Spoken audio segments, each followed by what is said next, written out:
Davis, Here. Cody Olet, Here. Frank Alleman, Here. Fred Rowland, Here. Glenn Archambault, Jaylee Stokes, Jonathan Chapman. Here. Paula Lean is absent with notification. Richard Weinberg. Ted Dober is absent with notification. Thank you. Citizen statement. Donna, would you like to make any comments? Oh, sorry. Yes. Donna, welcome.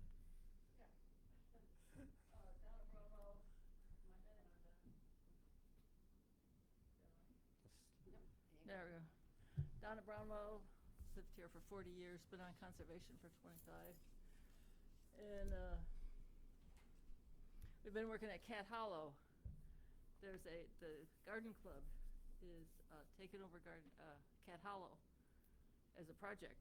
So we're down there today again and working on the front garden. They've brought plants and that's great. It's great. So when you go by Cat Hollow on Dog Hill and Cat Hollow, I love that address. We've been working there and they've been planting and all that, so it's good. I guess that's all I know for the We moment. will, I know, we're scheduling up meetings, and there will be a meeting with your group to get input from you for a vision.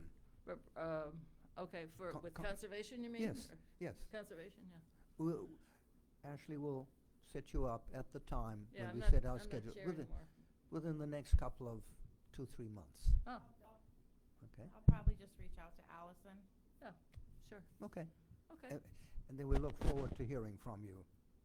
All you'd like to say. Okay. Thanks, Donna. Thank you. Are there any other citizens' comments who would like to say anything?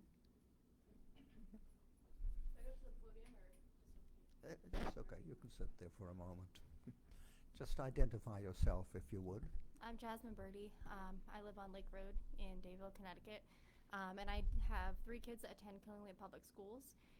My oldest is 10, and it's kind of hard to find stuff for kids to do around here besides the library or Owen Bell Park that's appropriate for ages, 10 to 16. Besides, library or Owen Bell, and that can get really boring and repetitive. So I would think that maybe some programs or extra activities for all seasons, just to keep kids involved and, keep them from veering off the path, because when they get bored and hang out with friends, may not make some good choices sometimes. So I think that having places and groups to meet up with would be really beneficial. So. Good, thank you. What might be of interest to you is on October 22, that's a Wednesday. Got the date right? At the library, we're going to have a public meeting for people like you, members of the public, to come in and tell us exactly what you are saying and give us more information. So bear that in mind, if you would. We'll advertise it. Great, thank you. Thank you. Any other persons? No. No, behind you, no, okay. Thank you. All right, let's move on. Approval of the minutes. People would make a motion, perhaps, to accept the July 30th minutes.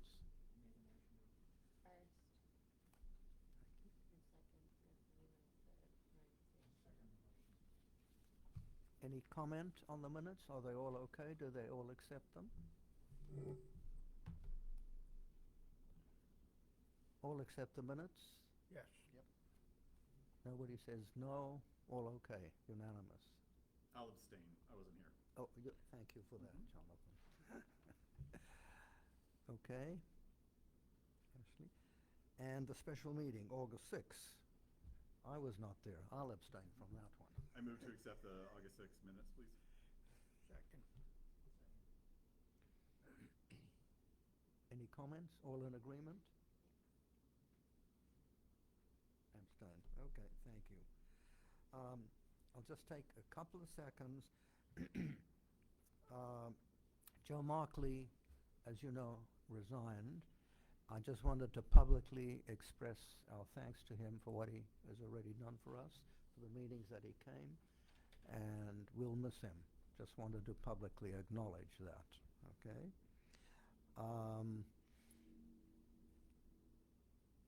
Very quick update, just 2 seconds worth. Fred and I spoke this afternoon at 2 o'clock with the consultant, and he had thought there was a meeting that he was going to address all of us in September, and we expressed some surprise that, wait, I don't think we requested that. We're not sure why. And we talked, and basically, Fred can tell you, confirm what we're saying. We said we seem to be moving ahead.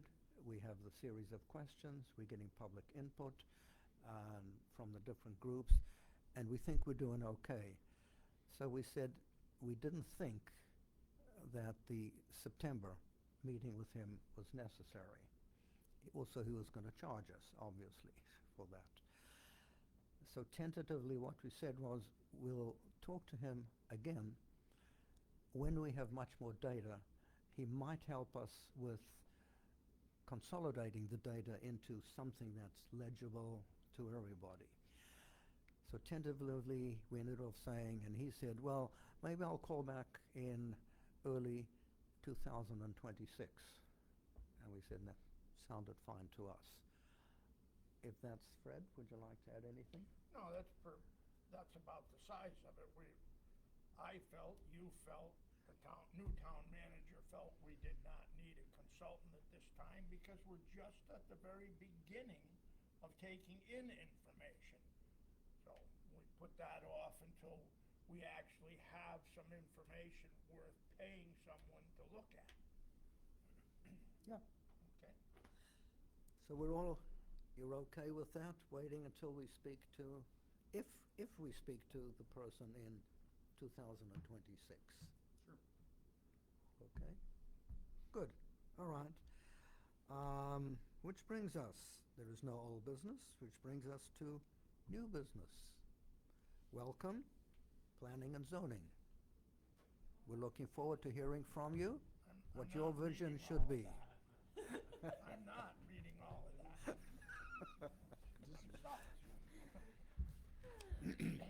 I might mention that I believe every member of the committee has had a copy and has read over your 10-year plan.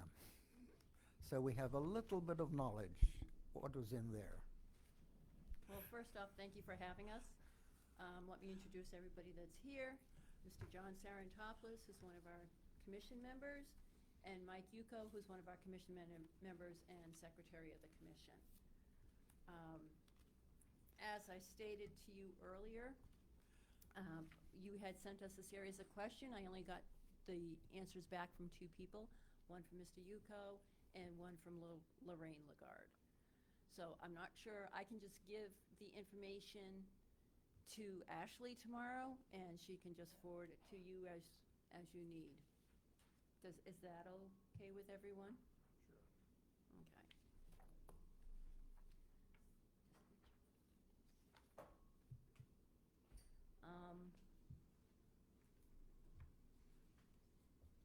The other questions that you would have would be 7, 8, 9, and 10. How do we balance potential population and economic growth while preserving our small town charm and open space? As I have explained to you, Frank, and I have explained to Richard, we do have a small town charm, but we don't qualify as a true rural community under the USDA. There's certain criteria to meet to be qualified as a rural community. We have rural sections of town, but overall, from north to south, east to west, we do not. To qualify as rural, you can only have 2,500 housing units, and you can only have a population of 5,000. Killingly has a population of 17,785, and we have over 7,000 housing units. So we are not overall rural by any means. According to the USDA, what has happened is that classifications that we used to use when we were growing up, which was rural, suburban, and urban, have been changed. There's now rural, there's urban-centric, which we are, and they have changed urban to metropolitan, which means our cities are metropolitans. We're classified urban with a suburban, rural, areas in town. So that's how we are classified basically by the federal government. We have certain, as I said, census tracts that they would consider all urban, all rural, but the whole community itself is not considered rural. As I've gone through all of my education and my experience, what we've considered is that to do the best thing for the community, because you have to have a balance, the balance doesn't necessarily mean also how people just live. It means how you are paying for your requirements, how you're paying for your street lights, how you're paying for your streets, how you're paying for your schools. There was a study done in the late 1980s, early 1990s by American Farmland Trust, and they have just continued to go along the same thing. The same study is that it's best if you have a third, a third, and a third. Now that's American Farmland Trust. Their third would be preserved open space, okay? Preserved open space in this community is only, I think we were originally at 9%, we may be up to 11% because Deep just bought 647 acres off of Bailey Hill. So open space, a third open space is what you usually aim for, a third residential, and then a third industrial commercial areas. And that's, I can't say, excuse me, John.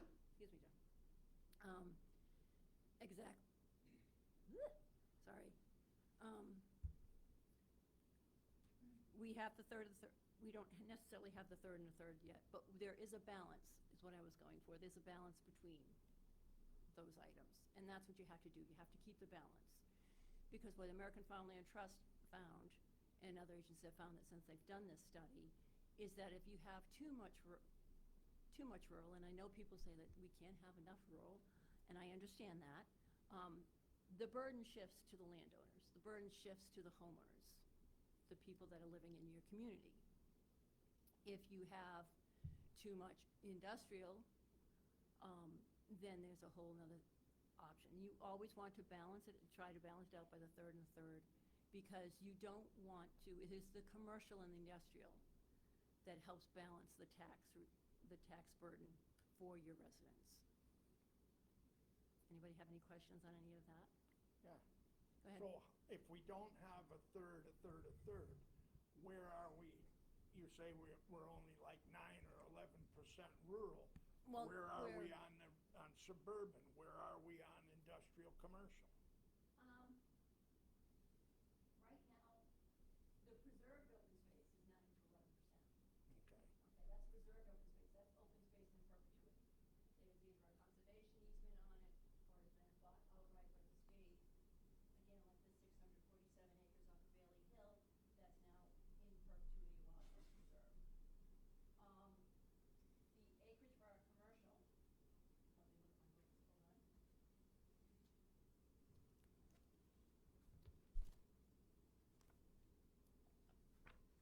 books, hold on.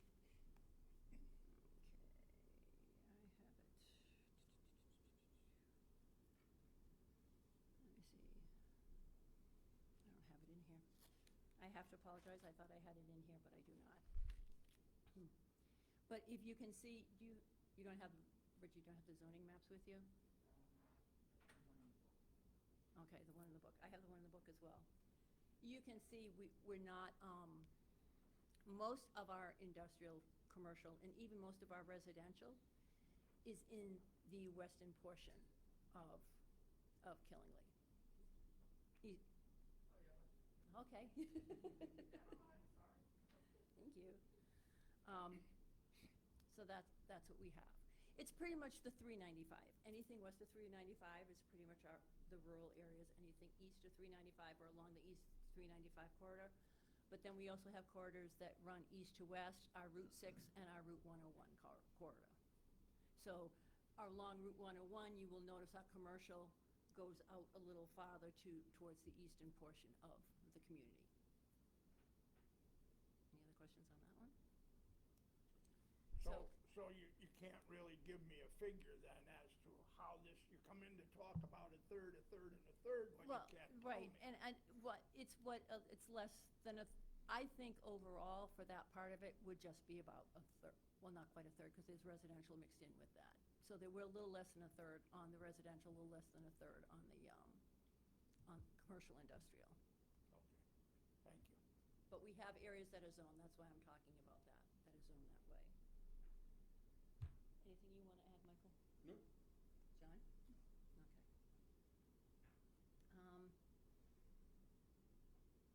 In the planning process of the conservation and development, there's not much that we could have done differently.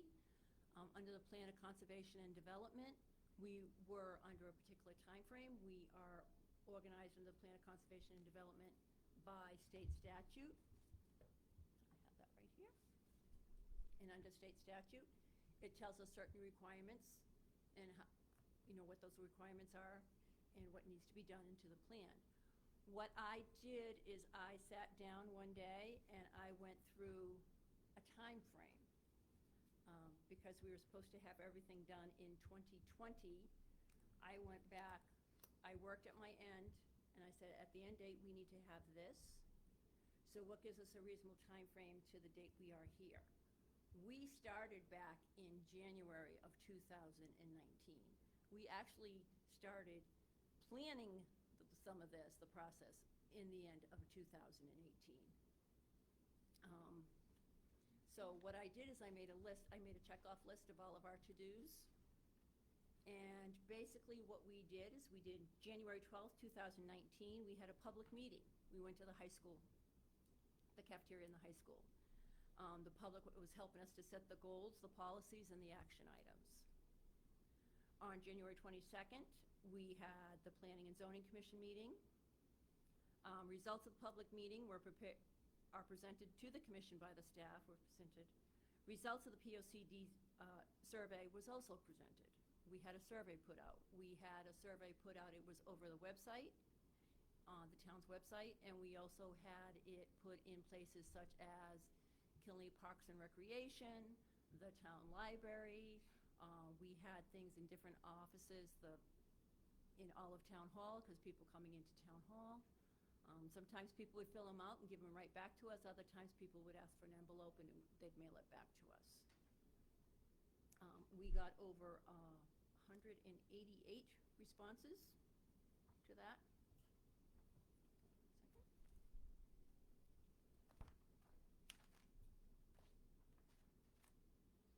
Yes, we got 188 surveys done. Our survey was approximately 35 questions. Questions we had gone through to determine the questions that we were going to use on our survey from other surveys we had seen from other towns. We had gone on to the APA, which is the American Planners Association website, and to see what other items had done. What we tried to pick out those questions that we felt were more conducive to the town of Killingley. Again, trying to remember what state requirements we had to meet. And then it was often from January, February, March, April, May, June, July, August, September, October. We did all of the boards and commissions came before us during those planning and zoning meetings. We invited, just like you're doing, commissions to come before us because there are particular sections that we had to fill. So we have an economic section. So we had our Economic Development Commission. We have a land use. We did that in general. We have things for park, recreation, transportation. So we called in DPW directors. We called in all the department heads. And every single month we had someone different coming before us, just like you're doing now.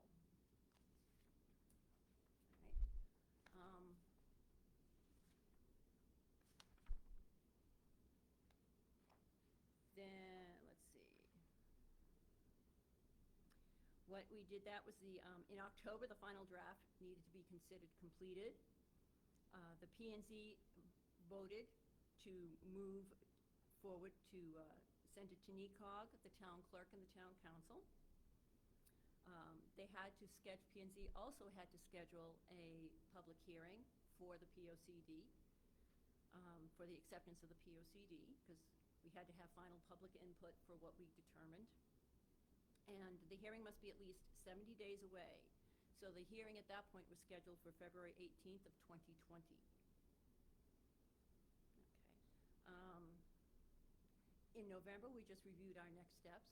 We wanted to make sure that we were staying on schedule. We had everything that we were supposed to do. We went over the state requirements again to make sure that we had touched everything on base with the state requirements. Also in November, there was the town council and NECOG meetings. The town council and NECOG must receive the POCD during their regularly scheduled meetings. And then comments should be sent back to P and Z before the P and Z December 16th, 2019 meeting. I don't believe anything of this sort is something that's required from your vision committee, because I don't think you're under a state statute. We had certain requirements we had to do, so that could be the difference between yours and ours. Let's see, then the December 16th, we had a special meeting, though we were waiting for that unless we received comments from the town council and NECOG. And also we invited the public again to give comments. And then in January of 2020, we did the complete PFD version of the POCD, must be posted to the town's website. Planning and zoning should have received back any comments, etc., from the town council and NECOG. January 21st, special meeting, Tuesday. Public was invited to give comments and opinions regarding the posted POCD. And then in February, it was quite diligent. It was like there was something going on every single week. February 4th, there was a legal advertisement for the hearing. February 11th, the second legal advertisement had to be published. February 18th, public hearing for the POCD and the adoption thereof. And then February 20th, we had to do the legal decision advertisement to be published. And also, the adopted POC must be published in full on the town's website, and notice must be posted in the town clerk's office. And then by April, we had to make sure the adopted POCD was received by the State Office of Policy and Management, and the effective date became Monday, May 4th of 2020. Correct me if I'm wrong, this is the document that I have certainly read, and I believe we all have a copy of now, of what you've just described, that what you did. Right. Okay, so we at least are aware of what you did in Right. that.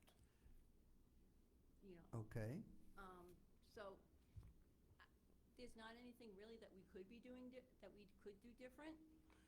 We did advertise it in the newspaper, and because we were trying to get as many people as we could to our meeting in January up at the high school, we did advertise in the Observer. The budget for the POCD is a separate budget from a line item budget in my regular budget. It wasn't part of that legal. And at the high school, we had approximately 75 to 100 people. And it was a 3-hour session. And that 3-hour session was led by someone from the economic development from the state level, not from the town level, but from the state. Because we figured it'd be best to have someone that wasn't a representative of Killenly asking the Killenly residents what they wanted to do. All the Planning and Zoning Commission members were there. They helped run the meeting, but we all stayed in the background. Like at one point, we were running microphones from people to people. That's what we were doing. so if I may ask, I'm going to call it a plan that you developed, Yeah. is now 5 years old, approximately. Do you have any thoughts for the future that maybe you want to add, change, alter, or something to your plan that we should know about? We're going to be starting most likely, like as you said, it was 5 years old. It only goes till 2030.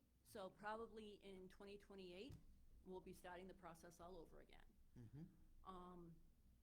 there have been items in here that may have changed over the years. I know when Jill was hired, she was hired right during the COVID. She was interviewed over WebEx. That's what she used to get moving for her Economic Development Commission. She went in the economic section, and she used that as her guide. Do all departments use it as the guide? I have no control over that. I'm a department head to a department head. You know, But you must have some thoughts yourself about what you think the next 5 years, or what you might include in your next plan. The next plan I haven't really started thinking about yet, but I know in the next 5 years, I can tell you how, in generality, how things are going, because of our location and because of the expenses of things in other areas of the state. We're being like, oh, you know, people are finding us now. You know, some people for residential is finding us, although we always have a good steady income of individual houses being built. We haven't really had any subdivisions as of late, any large subdivisions or anything like that of late. But I do know that we do need the working housing. So, you know, that's always the situation that we've run into a problem. We just rewrote our planned residential development. Because of the public concern, we took planned residential development out of the rural development area. That was the public that wanted us to do that. My concern is because right now we are at a limit for what we have, what would be considered for affordable housing. I don't know if that leaves us open. I'm not concerned. I am concerned about that. And that, you know, those are the things that we're trying to, our concern is the same thing. We try to balance the conservation. We try to balance the, you know, conservation, the open space with the residential versus the commercial and the industrial. One of the concerns that I have also had is, and it's not anything that we can clarify through a plan per se, is the concern that, and it has been written about in the book that I have here, and it's the best way to put it. What people don't understand is the Planning and Zoning Commission and the Planning and Development Office, we have to try to balance these three things. And sometimes it's, you know, sometimes it's difficult to do, because there is no way we can please everybody. There's just no way we can. We do our best. But one of the things that we have to do, because we are a committee, and we are a committee that makes decisions, we have to make sure that we treat every applicant fairly, and we have to make sure that every applicant gets treated fairly. And we are actually, I don't want to say limited, but we are required to look at the regulations. Now, the regulations are the town's regulations. It's also the state regulations. You know, it could even be federal regulations. So we have to look at that. And basically, I want to read a short sentence from this book called What's Legally Required, and it's written by an attorney, Michael Zitzka. It says, one of the most difficult aspects of managing a public hearing, because most of our applications are public hearings, is keeping speakers on topic. It is the rule rather than the exception for many, if not most, of the attendees at a hearing to misunderstand the agency's responsibility is to apply specific regulations to the matter before it. Rather, they believe that the agency must simply follow the public will. The courts have made it clear that public sentiment is not a proper basis for a decision. The agency must simply determine whether an application complies or does not comply with the applicable regulations. And that's a hard situation to be in, because we want to be able to have our, you know, our neighbors. We all live in town. I live in town. I've lived in town for 11 years. We want our neighbors to be happy and content, but we have to treat all applicants fairly. When somebody buys a parcel of land, one of their rights is their right to develop that land. So we have that, you know, we have to balance that. And oftentimes, somebody even asked me one time, well, they said, well, if you're not going to do what we ask you to do, why do you even have public hearings? And I explained to them, I said, because the person who's developing the land has a right to hear the community, and the community has a right to hear the applicant. It's called equal access to justice. And I said, the particular applicant that was going before the board at that point in time, because of what the neighbors had said, when he came back the following month, the hearing was continued, and he came back the following month, and he had drastically changed his plans to be a better neighbor. Now, without that input, he would not have made those changes. Because the first plan that he gave to us met all of our requirements, but he listened to the neighbors, and he did change some things around. So, If, and then help me out, folks.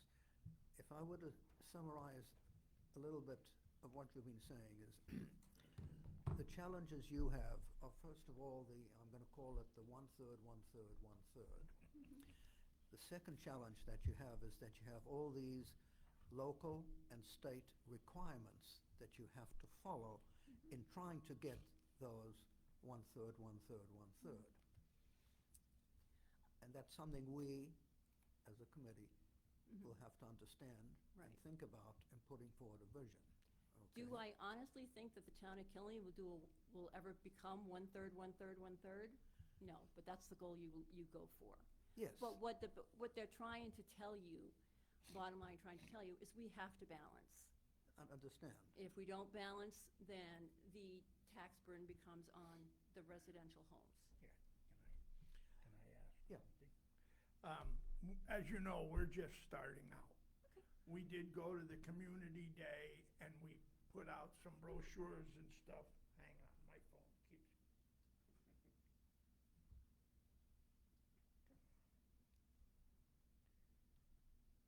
Okay. Yeah, you know what it is? I got a really off brand of blood and the All right. Red Cross hounds me every day. As I A said, man in demand. we're just starting out, but overwhelmingly, one of the big concerns that we have so far is ruralness of the town. So if it's really possible, I'd like you to be able to forward to us what the actual rural, how much is the town? How much rural is it? Not Okay. just what's in perpetuity, but like farmland, stuff that's actually rural, so that we have a guideline when we're looking at all these concerns for keeping it rural. Yeah. If you Well, do I that. can offer you this. When you look at the zoning, and you do have some of your zoning maps, they have been updated since then. I know the map has been updated. Even since the last time we gave you a map, there's been some updates. That will give you a good indication of what is rural, because we have a rural development community. We have, a rural development zone, and we have an industrial zone, we have a commercial zone, we have low density, medium density, high density, and then the borough of Danielson has its own zones. So a lot of, I can tell you with almost certain guarantee that nothing in the borough of Danielson would meet a rural development. All right, and that's why I said the 395 is really kind of the division zone. Anything west of 395 is the higher density, and mostly anything east of 395 is most of our rural. But the zoning maps can show you exactly where we have. So, We've got a zoning map. Jill has provided a zoning, three maps from their department. What I can do, similar to what we did for our logo, which, I mean, you weren't part of, but it was an interactive process. I broadcast on the screen different components and layers, and people voiced their ideas, and we came up with our logo. I can put the zoning map on the screen, whether it's this or whether the projector, and I can query the different zoning types at somebody's request. So rather than break it all down into one map, I might be able to show you, okay, this is where we have our 40 zone, although I'm not sure if that's what, No. if it's one of ours, but. So Yeah. that would be something that I can do, but the map I have would be slightly out of date. I don't know if that would make a big difference. I could also do it from a database, but, We can, yeah, I think if you can just give them the paper map, and even if we just pass it around that I just gave it to Ashley, that gives you a good indication. The pale yellow is what is the rural development zone, okay? And then the red, I believe is the general commercial zone. I'm trying to remember the colors off the top of my head, I'm sorry. I can go make copies of that now really quick. If That you way want to I'm- do that. Yeah. That'd be great, so everybody can have a copy. Thank you, Ashley. Just if I may just say, And all those maps are in that POCD that you all have. okay, help me out, folks. My sense is that you don't do too much about changing things for the future. You No, we rather do. administer what the laws say you're allowed to do, and you process, therefore.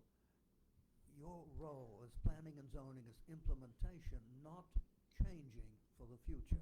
We do that, I wouldn't necessarily say that, because we do our zoning regulations, planning and zoning is the commission that controls the zoning regulations, and planning and zoning is also the commission that controls the zoning map.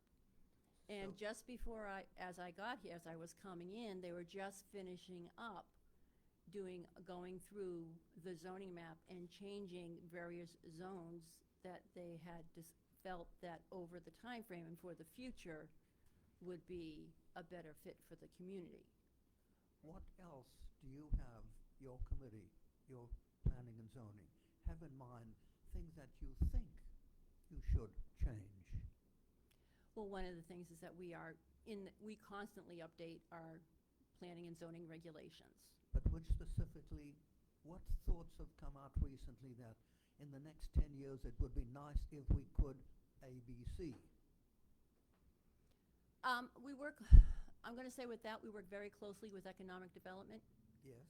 okay? We look at what is the status quo for the community? What does the economics of even the whole state, how is that going to affect the community? We always have to look at what is going on constantly around us and what people are looking for. We also have to look at, thank you.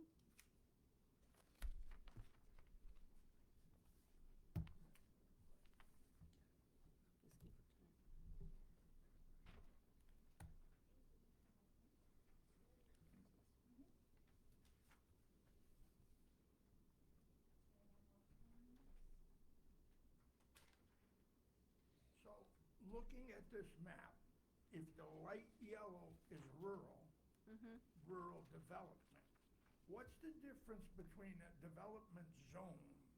I mean, can there be what would be called rural land in the general commercial area or not?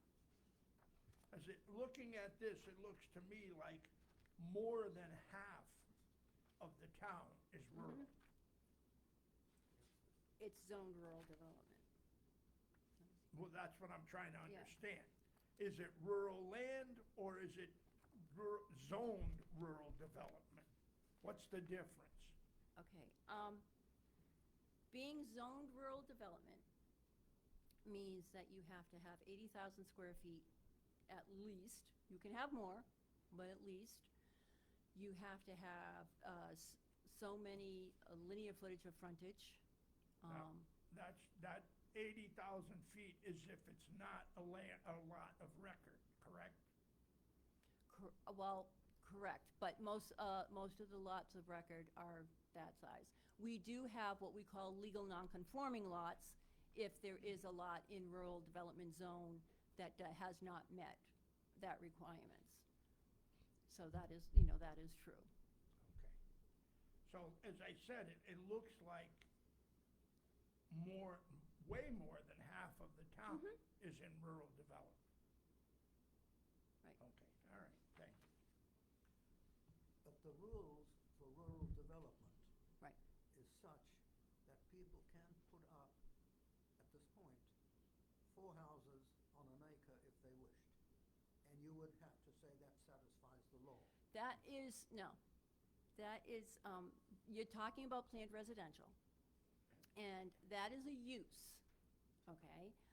The planned residential only means there can be 4 units, okay? That does not mean that we have 1 acre of land and that we put up 4 separate houses. That's not what that's meant. If you read all of the planned residential, again, this is one particular use. This is one particular way how to develop land. And it's gonna change as of September 15th at 12:01. What it means is that in the very first paragraph of planned residential development, we talk about at least, it has to be single ownership, and it has to be at least 10 units. So if you go into a rural development zone, okay, and you're saying you can't just build 4 acres on, 4 residential units on 1 acre. It means that you have to have at least 2.5 acres to be able to get that density. And it also means that the land that you're building it on has to be able to either be connected to the sewer or have an individual septics. Now, there is no way you can get 4 in the rural development land. You can get 4 houses on an acre and still have room for the septics. And that's what people did not understand. But because people did not understand that and they had a fear, the commission said, we're going to take rural development out of planned residential. And what they did is not only did they take rural development out of planned residential, we put back in that there had to be a full sewer connection. So we have sewer avoidance areas in rural development. Okay, that means the sewer line will not be connected. And right now, we have a sewer moratorium, so there will be no new connections. So planned residential will not happen in a rural development zone. But that doesn't mean somebody can't come in with the subdivisions, but they would have to show us that each house has enough capacity to have not only its own well, but it has its own septic system. And that applies. You used the term houses, but if it's 4 units connected, does the same apply? Yes, and that's why we say it's units, it's not houses, it's units. We did that for that particular reason. Okay, and that's coming through September, there's these changes coming. September 15th at 12:01 a.m. It will become effective. If you want a copy of it, there's downstairs in my office, it's in the town clerk's office, so feel free. Some other questions, yes. Thank you for joining us this evening. So I guess my first question, when you took us through your due diligence process, there's some similarities to what we're trying to attempt. And one of my concerns, and I think others share it, is that we're concerned of what's going to happen with the output of this committee. Are we going to get a participation award, or will it add value to the work you're doing, the town council, and the members of our community? What is it you hope comes out of this committee, and how would you leverage it in your next planning process?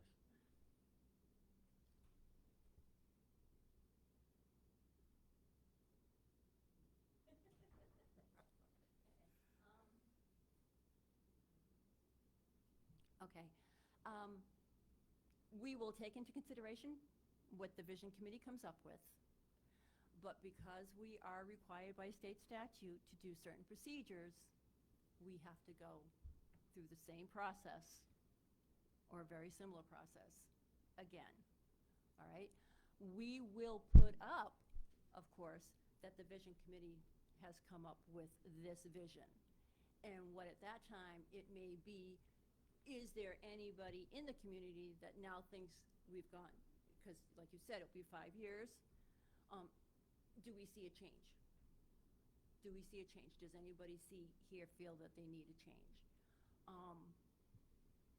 And that's, what we put in for our plan of conservation and development, as again, this is a state requirement, but this is not regulatory. This is an advisory, okay? So what we would put up saying, okay, this is the vision committee, this is what they came up with. When we have our big meeting with the public, and when we'll probably have a different type of survey, or survey questions will be a little different, but we saved everything, so we have records. We will say, do you think this even needs to be changed? And if you do think it needs to be changed, how do you want to change it? Because in 5 years, there could be different people, again, there could be different people. That's, to me, quite confusing. I know it is, and I apologize, but it's nothing that I can do. What you're saying is that if we come up with certain things that affect you, and the council and the town says this is the vision we would like to achieve, I understand regulations, but you would say, well, we'll ask the public again whether they want this or not, and we'll decide whether we Well, will do it's, it or not. no, it's not us Useless for deciding, us. it is the public deciding. And like I said, it could change, they may say, it's fine, this is the way we want to move forward with, and then we'll say, fine, that's the way we do it. But you're then saying that whatever the vision of the town is, you will decide, your group decides whether that will be the vision or not. No, not our group, it is the public that decides. And then what happens, but what I'm saying is that they'll write we have to have the meeting with the public, okay? We have to have a public hearing. So if people think, we have to approve the POCD, but if we've paid attention to the public, which we did last time we went through, it is a reflection of what the public has told us. But what I'm telling you is when we start our process for the POCD, yes, we will put the vision that you come up with on our board, okay? And we will ask the public that is attending our meeting, public, this is what it came up with so many years ago, this is what you came up with years ago. You, public, do you still agree with this? If they say fine, cool.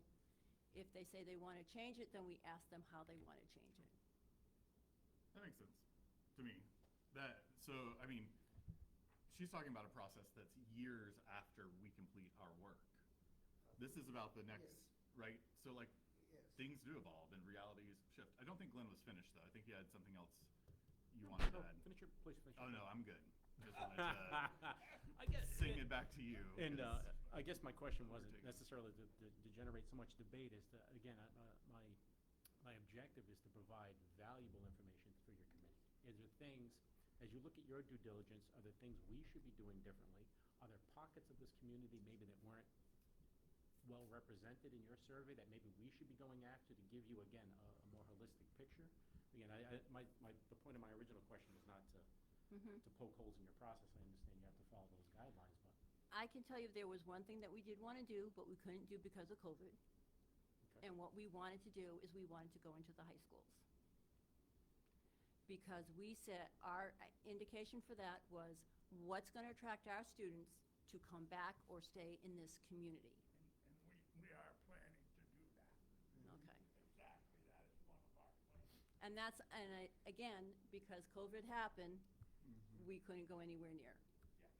But that was one of the things we wanted to do, and we were starting to develop a different survey for the students, because the students will be looking at things differently than their parents do, than their grandparents do, or aunts and uncles. Because they're going to be at a point is, when I come back to the community, number one, is there going to be a job for me? Number two, Is there gonna be a place I can live? That, those are the things. And that's one of the things that we're looking at too, is for how do we want to be a community that has a vibrant and a continuation. We want vibrancy and we want to be a continuation. And a continuation is to make sure generations keep coming back. We don't want our students to say there's nothing in Killingley left for me, so it's time for me to move out. And that's the one thing I missed. I really wanted to go to schools. I had a question. I just wanted to go back to the beginning of this discussion. You mentioned that the USDA deems Killingley not rural. I just wanted to make sure that what those definitions were. Okay, when USDA also look under the U.S. Census Bureau, and they look under census tracts. So we have census tracts within our community that are strictly all rural. But when you look at us from east to west, north to south with all our borders, because of our population, because of the number of housing units we have in this community, if it was to look at it overall, we are not a rural community. If it were to look, I'm They trying to look at understand it- if they have They look authority. at it by census tracts. They don't look at it as the whole community. Okay, Their census tracts, we have a number of census tracts within the community, so we have some census tracts that are all rural. We have some census tracts that under their new classifications would be urban. We used to call it suburban, but they call it urban Yeah. now. But so I think our overall classification, and Jill knows these yeah. more than I do, so she has I just wanted to find the source of the authority to who's defining it. I just wanted to look it's back the at that. USDA and the US Census Bureau. Okay, thank you. Just for clarification, because you mentioned it to me once when I spoke to you, is that all the suggestions, not recommendations, that you put into your report are exactly that, suggestions, which you do not have to follow necessarily. It's not a regulation. That's what it is.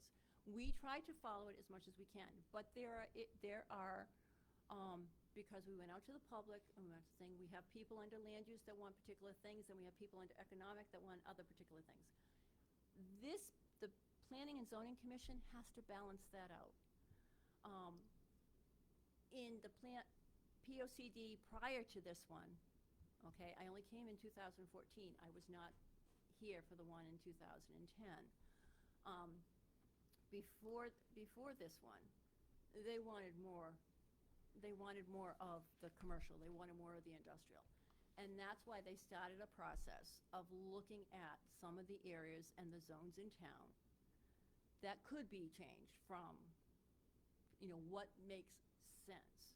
So the people will tell us that we want more of this, or we want more of that, or, it was balance the budget. How do we help balance the budget? And that's when you bring in your commercial, that's when you bring in your industrial. So what the commission did, and they did most of this before I got here, is they went through everything, the whole zoning map for Killingley, and they said, what makes the most sense? Can we put, it does not make sense to put commercial in the northeast corner of the community, but does it make sense to keep commercial along Route 101? And that's when they started to rezone some areas along Route 101. So we try to follow, but it does become difficult because we will have, unfortunately, the POCD, the way we're required to write it on the state, does have conflicting, and we have to weigh the conflict. And that's a very difficult position to be in. So of all the goals that you set in your 10-year plan, are you keeping track of how many of them you've accomplished and which you haven't? We do. They were not the planning and zoning, like I said, went through the whole zoning map after the last 10-year plan. They're most likely going to do it towards the end of this one again to see how things can be. But again, even when we go to change a zoning map, there is a public hearing, and if there's, we listen to the public. We take the information in. And then we have to, there's a deliberation process, and the commission members have to determine, does this truly fit, or does it not? Is it in the public good? Is the public, again, I'm gonna bring it back to the PRD. Even though that rural development had already been in there, there was such a voice of concern from the people this time, they took it out. So again, things evolved. We try to follow this. I know I check once in a while. I'm a department head. I can't tell other departments what to do. We have transportation in here. That's, our DPW, and our engineering office. We have Parks and Recs in here. That's our Parks and Recs office. I can't tell them what to do. They know enough that the POCD is here. They know that they try to, and they were in on all of this, that we sat through, and we had, all the department heads came in and they said, yep, I read through it, I agree with this, I don't agree with that, we're gonna do, we can do this, we've already accomplished this, we're not gonna do this. This is continuous, it's gonna be continuously going on.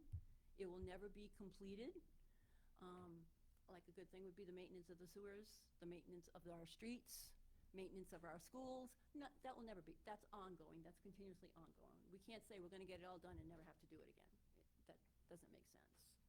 But the Planning and Zoning Commission, that's what we're trying to do. We're trying to balance, and we're trying to follow our regulations and our state regulations.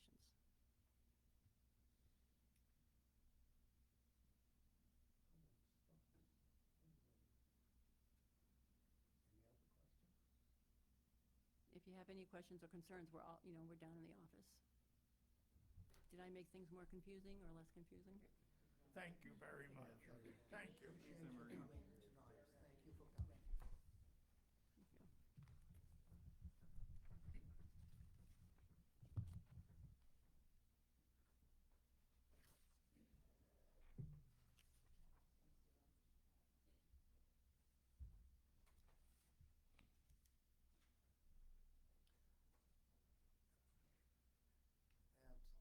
Before we move on at this point, I'd least to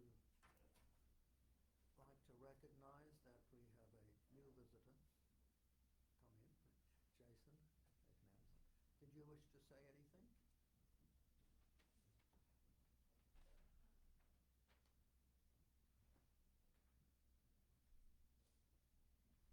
Just to give a quick update on what's been going on with the town council in the past month, August 5th, we appointed Kelsey Shaver to the town clerk position. We reappointed Rini Mazzarella to the KB Ambulance Board, and we also appointed Brian Palea to the town manager position. And we authorized the acting town manager to sign documentation related to a regional municipal brownfields grant application that's being submitted through NECOG. The reason why going through NECOG, we have a better chance of getting funding because it's, in a sense, a regional grant that we're participating in. And we really haven't had much else that's been going on in the council this month. Can I ask you that question about liaison to the committee? Or I'm sitting here. are you it? Yes. Well, welcome. Thank you. And everybody should realize that Jason is the liaison to us, to the council. Thank you for doing that, Jason. Yep, no problem. It's an extra burden on you, but thank you. There may be times where I'm listening remotely while I'm driving back up this way, depending on what time the meetings start. But As liaison, I'm assuming it's appropriate, please take part in our conversations if you feel it's appropriate for you to do so. Okay. Don't feel that you need to hold back. Okay. Excellent. Thank you. Jason. Okay, folks, let's move on. Review and acceptance of the bylaws and procedures. You have a copy amongst the document. I did look them over. This is a regulatory requirement we have to approve, correct, Ashley? It's in the town ordinance, It's a town ordinance. the ordinance for the vision committee. It was missed, and Buddy Conroy, while he was acting town manager, he was looking through the ordinance, and he said, oh, you gotta do that. So I reached out to some other staff liaisons, and they sent me theirs, and then I just catered it to the vision committee. So, We need a motion to accept. I mean, You bet. Is there any further discussion on this? Anybody seen it? They're all, well, we have to abide by it anyway. And it also gives us some times when we have to make reports back and so forth in there. One of them being in December. We'll get closer to that. Any further discussion on that? Do all vote aye? Aye. Any nays? Unanimous, thank you. A review of the Killiney Public Schools Community Night. Who would like to comment? Would you like to comment? on Sure. that? I thought it went very well. Cody was a little nervous going over there. I happened to be there that evening when he was on, and he did a fantastic job. He was actually hauling people out of the crowd to discuss our stuff. So it worked out fine. I mean, I went over what you, Ashley, sent to us for this meeting. And, you know, it's pretty much like I said, to me, more people are concerned about the ruralness of this town than almost anything else. There were a substantial number of comments from young parents concerned about activities for their children, which is one of the things I think everybody at this committee is concerned that we need more stuff for young people in this town. But I thought it went very well. I mean, I was only there for the last, hour and a half. I relieved you. I thought it went very well. One thing that I noticed that became clear to me is it's a gift, it's an asset to us, I think, and thing that I think we need to be mindful of. One of the gifts of our committee is our generational diversity. And I picked up, I was working mostly with Paul and Frank during that first little shift. You know, at an event like this, there were lots of young parents with young kids coming through. And I got this sense of like, kind of like we had like a TikTok's length to connect to people, you know, 30 to 40 seconds to like get our pitch, get them to QR code and whatever. And the instinct of our younger engagers on our team was to like make the pitch quick, get the connection, get the survey. The instinct of our older folks was to try to engage in conversation. And I think that that was a little less effective in this particular instance. And so I think as we're moving forward, we want to think intentionally about, all right, which strategy is going to hit the most people in the most effective way to get the data that we're looking to get. If we have an opportunity for a meeting like this or a conversation where we're in front of KBA or our veterans or our religious communities where it's an extended opportunity for conversation, that's going to be a different engagement than maybe when we're at a festival at a parents' night like this. Like I picked up several times where like nobody wanted to be rude to us, but you could, like if we were reading the room, they were trying to move along. And so we needed to like wrap up, get our pitch in, get like most important thing, get them to snap that QR code or get a survey in their hand and then move along. So it's not to critique any individual person or us at all. It's just to say, I think for us to be the most successful in those instances. And one thing Larry and I were chatting about too is we're beginning to learn, like we're still new, so we're beginning to figure out like each other's strengths. And he was like, hey man, you knew like everybody who came through there. I was like, well, yeah. And that is an asset I have being a community leader for a period of years. Like I know a lot of people, that's right. And then when you came in, that felt different for you of like jumping on people. So as we learn each other's strengths and who's got what connections where and how, I think, you know, instead of just like shifting it out, maybe we want to think, all right, well, John will be great at this, less good at this, Frank will be really good at this one, less good at this. So not just who's available, but whose skill sets align with our objectives. That QR code was the thing, though. Very, very few people wanted to take the physical survey, but a lot of people took. Fill it out on the QR. toilet, yeah. Yeah. Which of course is a joke, but like if you take a paper survey, it puts the onus on you to return it. Yeah. And that's a second step, and it's a barrier to participation. You take the QR code, you can do it in the takeout line at Burger King, you can do it while you're picking up your kid, you can do it on the toilet, I guess, like whenever you have a minute, yeah.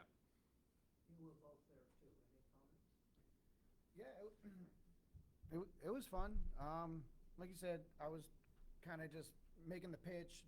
Blair was helping me, you know, like depending on which way they were going, showed like how much time they potentially have. If they're on their way out, they're kind of like, Wrap it up. yeah. But the people coming in from that side, starting with the vision committee table, had a little bit more patience. Their kids were still kind of calm, right? So it was nice to have a little bit more dialogue with the ones starting. So it was an interesting time for sure. I enjoyed it. I did. I loved being able to give things out to all the kids and Yeah, pins having a and stuff. shtick was a good idea. Very good. Yeah. Yeah, thank you for ordering that stuff. Yeah.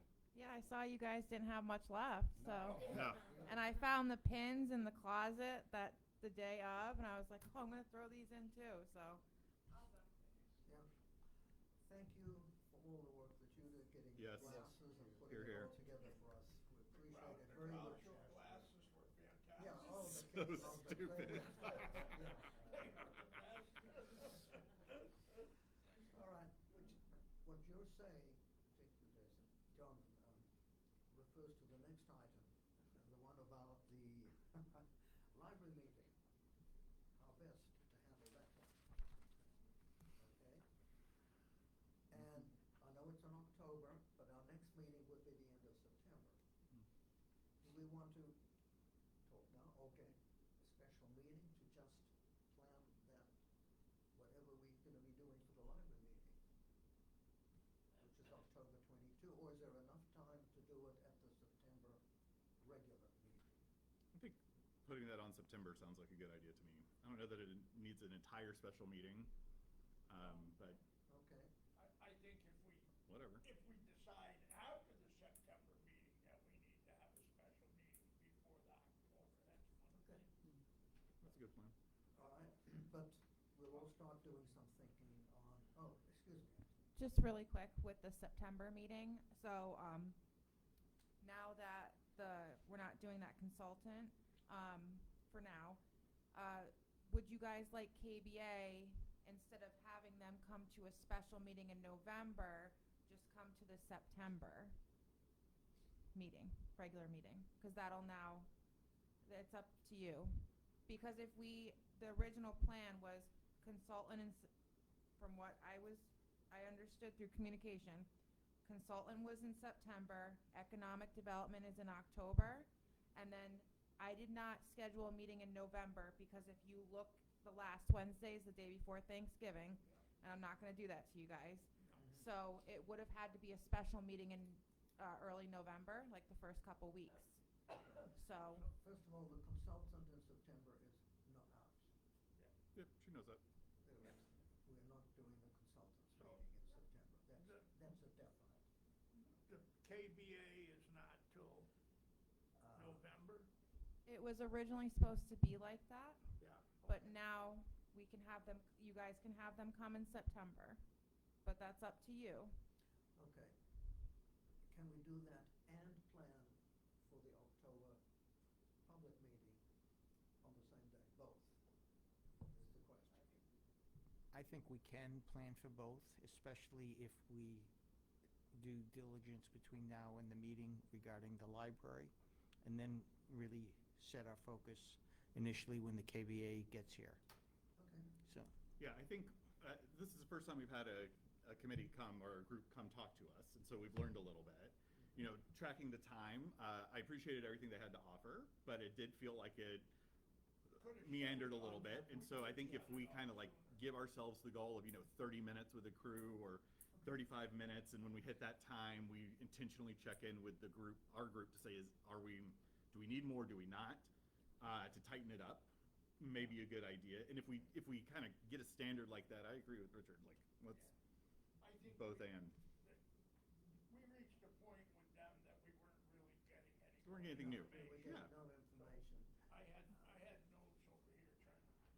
Yeah, it was, okay, so, we'll do both at the next meeting, Yeah. okay? And if we need to add a special meeting after to deal with the library meeting, we'll do it. If we don't, we don't. Okay, that's good. That seems fine. And so we're confirming that, that answers the item F, yeah, about the Community Business Association, right? 'Cause Great. we're having that So you'll answers- invite them to September. That answers that question right there. Correct. I will invite them to September's meeting, that's September 24th. And for October's meeting, Jill from Economic Development has already confirmed. Okay, that's good, okay. Bravo. All right, that's fine. I think the other, yeah, okay. Do you want to give us a quick budget update, or? Yep, I can do that. Bear with me. Okay, so I just kind of typed this out. I got it from the finance department. So, and I broke it down.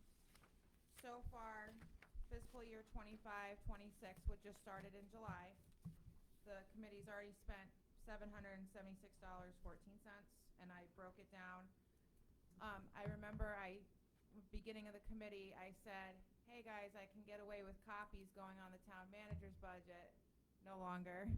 It's being tracked, sorry. And you have your Amazon for community night, Oriental Trading, the Survey Monkey year membership, which I discussed with both of you, was the best price, because otherwise it only lets us get 25 responses and then we're cut off. No, that's fine. And as of, you guys have 39 survey questions answered, and since I've printed that, there's been another 10, which I'll Great. provide at the September meeting. It's getting great feedback. Good. And then, of course, you have overtime, which is me. I get paid to do this, and then Carissa does as well. So, Okay. that's in your budget. Obviously, take out Patrick Ibarra, the consultant, and just remember monthly cost of, I mean, I have to be here, so you can't get rid of me, but, you know, you guys want to utilize Carissa, that's a cost. So just be mindful of that. We're already July, August, 2 months in, and almost $1,000 is spent. So just, yes. Okay. It seems we're doing all right. Thank you for the update. Yes. So if we had her come in earlier, like during the daytime, can you hear me okay? Would that be like not extra, like as far as like our budget goes? Like, are we paying extra budget because we're doing it at 6 o'clock, or if we came in at 8:30 in the morning? No. So as far as overtime, that's my rate. I get paid what I work for the town, time and a half, for a minimum of 2 hours, whether I'm here for 2 hours or not. She is an hourly rate, so it doesn't matter what time she comes in. She's, like I stated before, she's $55 an hour. So even if you had your meeting at 8 a.m., it would just be $55 minimum 1 hour. I'm sorry, she's not overtime. I'm the overtime. But they consider it like overtime, yeah. Is there a way to She's a track consultant. views? And Is there a way sorry? to track views of the stream? Yes, I believe she can see that now. There's 3 viewers online right now. 3 people have reacted. There was an increase. There was about 5 viewers earlier. Great. Thank you. Some people have come in. So I think a question for us is we need to decide is that what's the return on investment? Yeah. Is that worth it or not? Or do we want to save those tools for when we are looking more, like we're still in those starting stages of figuring our stuff out. Maybe it might be more reasonable to wait until we get to a place where we're beginning to like actually craft the vision and invite people in to spend those dollars. I'd like to maybe suggest a compromise. along the lines of what you said, but maybe for the next 2 meetings, because of the fact that we have the KBA coming forward, and then we're going to be discussing the library, that the public might want to be involved, and or at least listen to what's going on here. I realize it's a small number, just tossing that out, and then resume again when things get very intense, maybe in the spring and then again near the fall. Or, of course, if we have a number of people on Zoom. Can we actually do Facebook from the library? Do we have that logistical? So for the library, there's no tech setup. I'm hoping we can prop an iPhone on a tripod and get it at a good angle, so that way we hear everybody, but in the Marie Chartier community room, there's no AV. There's no audio visual. It can't go Facebook Live. Or she can bring it. Or she, yes. I think that, that's up to you guys. Let's think about that, yeah. I could see the pros and cons. Like, I could see it going either way. Like, absolutely, definitely gets our message out. Visibility is important. A con to me is when you're in the room, you can read expressions and you can see, like, we can get a better sense of how things are going with participants and, you know. No doubt. Think about when I set the viewers now, that didn't obviously include post viewers because it stays up there for 90 days. Sure. It's an automatic, takes it down, so. Yeah, I think that's a good idea. Let's think about it. I think the question of universal queue code has been decided, it's working, right?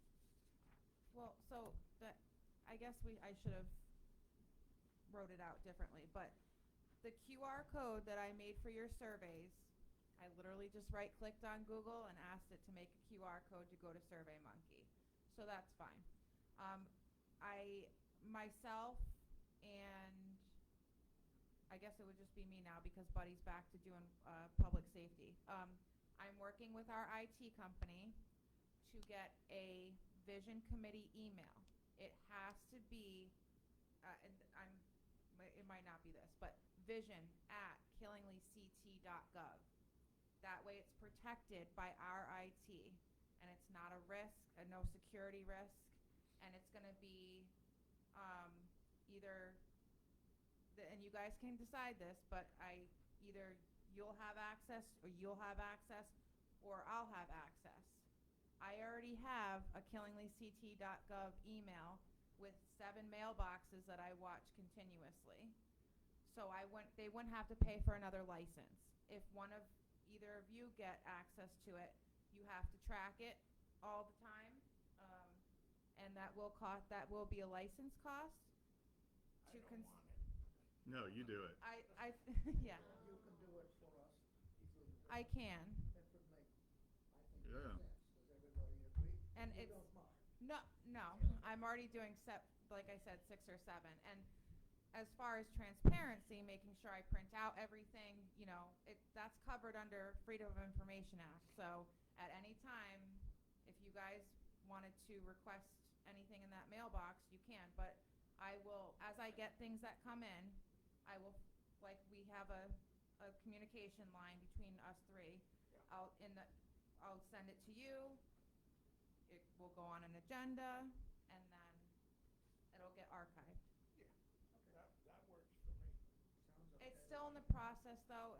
I spoke with IT on Friday. He was here, and he's still working on it. So it's not set up yet. So right now, if anyone wants to send anything for the Vision Committee, it's still townmanager@killinglyct.gov because it's protected. But he said he's working on it. So hopefully soon. Okay, settled that, that's fine.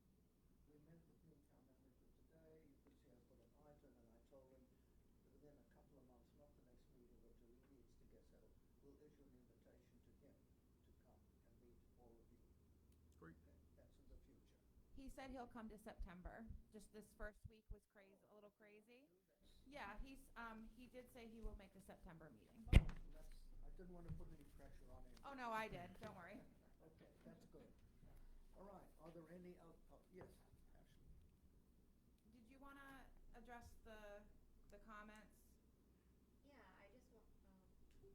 I was just wondering, as far as like responding to things that might seem more on the negative side on social media, to what people are saying, just kind of like get some sort of, I don't know if the right word is guidance, or kind of like something that we're all going to be on the same page with as far as like responding.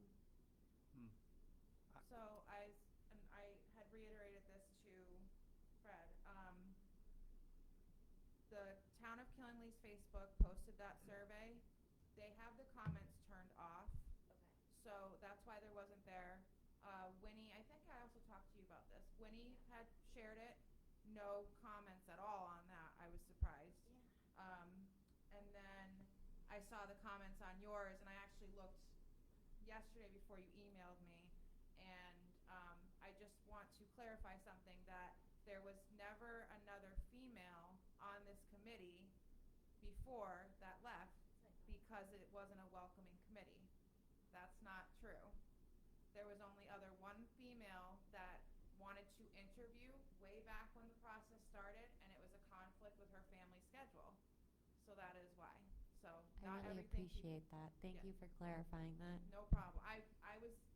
I do the boards and commission interviews. Every applicant that comes in, I have to present it to the town council for their agenda. I remember everyone, try to remember everything, and that was not factual. So don't know why that person, or where that person heard that.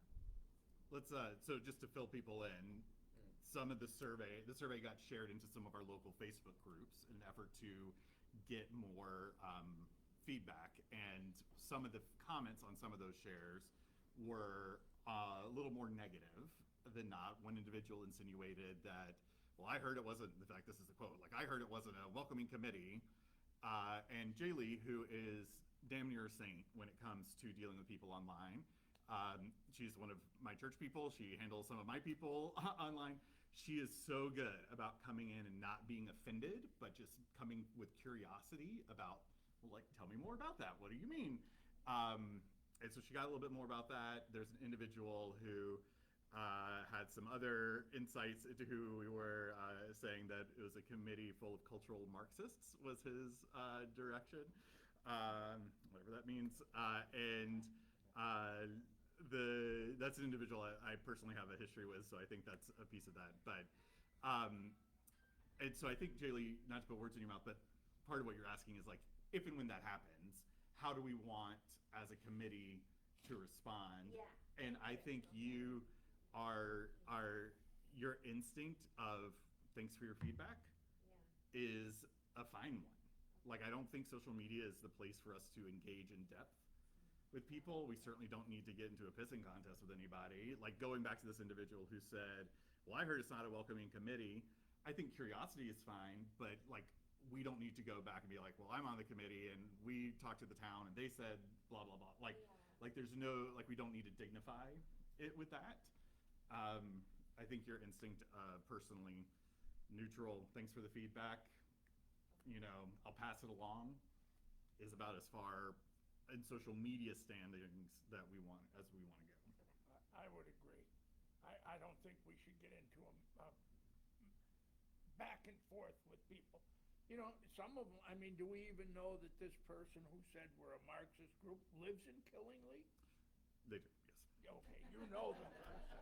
He was upset. I moderate one of the town's residents' Facebook groups, and he broke one of the rules and I kicked him out of it, and so he was mad about that. Okay. Yeah, it's fine. Yeah. So it's not the committee, it's you. Taylor Swift style, it's me, hi.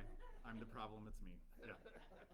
I just don't think we should get into back and forth with them. That's not the forum for it. I like your responses, I did, but I don't think as a general rule, we should get in back and forth. Well, and you didn't get into a back and forth. No, exactly. You approached it with curiosity and asked questions and got some feedback and passed it on to the person who matters. And if it was a real issue, Right. it could have come here if we needed to address it, but yeah.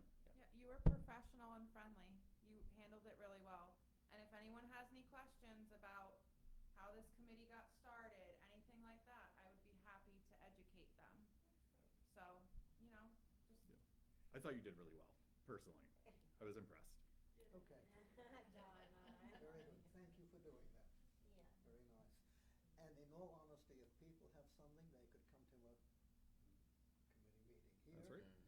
address us with their concerns. Or reach out to the town They hall don't and have it'll to get to us. do That's right.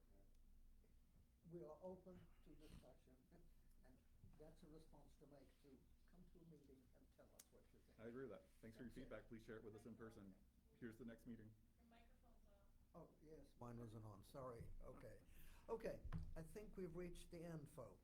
I have one more Oh, thing. Okay. Um,